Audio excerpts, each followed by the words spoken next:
I came across the strangest website that I've ever come across. I never would have thought, listen, I need some good reference material for personal finance. I think I'll go check out the Attorney General's organization, okay?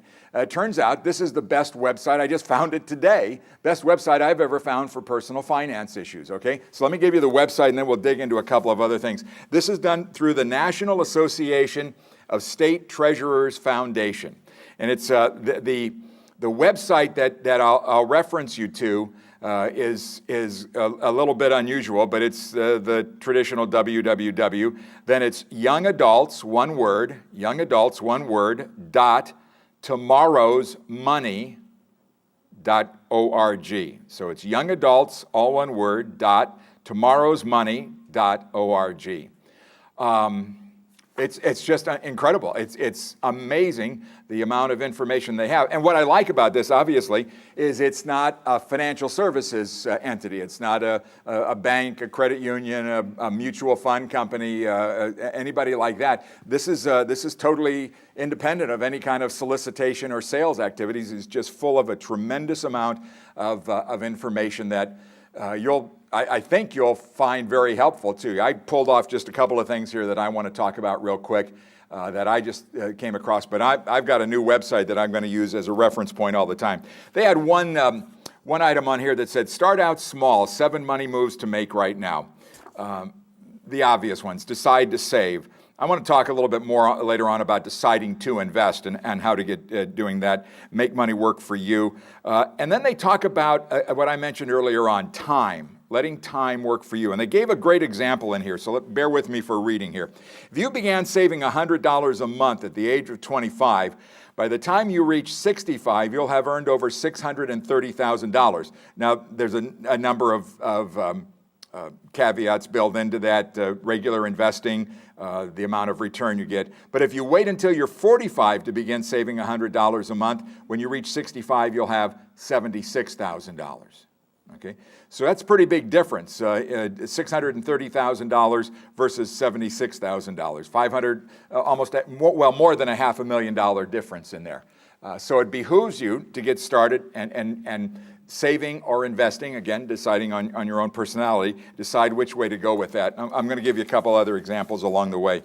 A couple other things real quick. Money goals are really good, especially for investing. I would also hope that those of you that are capable of doing this, and I know that sometimes when things are tough and money's tight, this is often a thing that you let slide, but if you have an employer that has a retirement plan that matches your contributions, my goodness, why wouldn't you do it? You're turning down free money, okay? Free money. There's no strings attached with this stuff at all. An employer that has a 401k matches those dollars, a portion of those dollars, is a no-brainer. That's just a simple place to get started. Do that, and I hope you take advantage of that. Direct deposit is something that's really important for managing your money. We work with San Diego County Credit Union. My wife and I are consolidating some business accounts, and all of the direct deposit accounts we're having come to the credit union. My whole quest in life has always been to make managing money something I don't even think about. I don't even want to spend any time thinking about it, and I'll talk about that more when it comes to investments.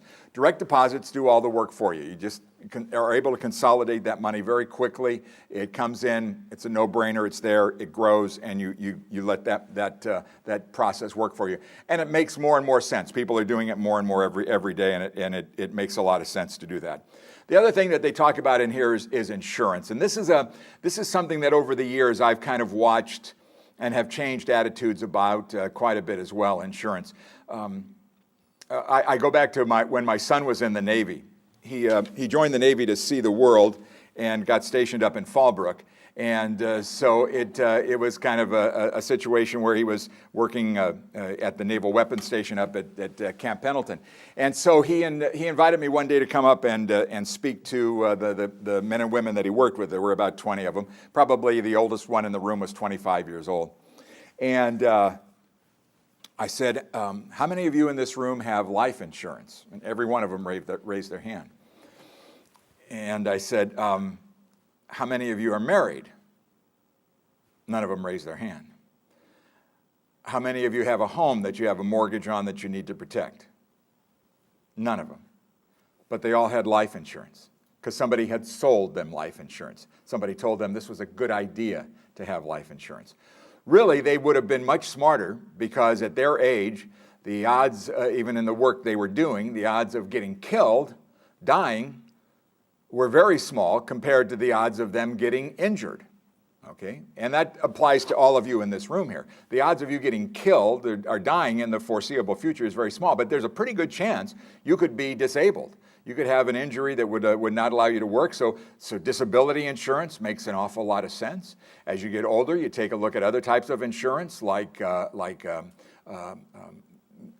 would be healthcare-oriented insurance for covering long-term illness costs and things like that. But life insurance is something that I think you really need to think very hard. And if you do decide life insurance because you have a family and you have a mortgage and things like that, you obviously, I think, would want to go with term life insurance versus whole life. It's the smartest. To me, it's the smartest, most economical way to buy insurance, and you can shop around. And again, all kinds of information waiting for you on the internet as far as all of that is concerned. So those are just a couple of things that came off of this particular list through the Attorney Generals that I thought was, or the state treasurers that I thought was very good.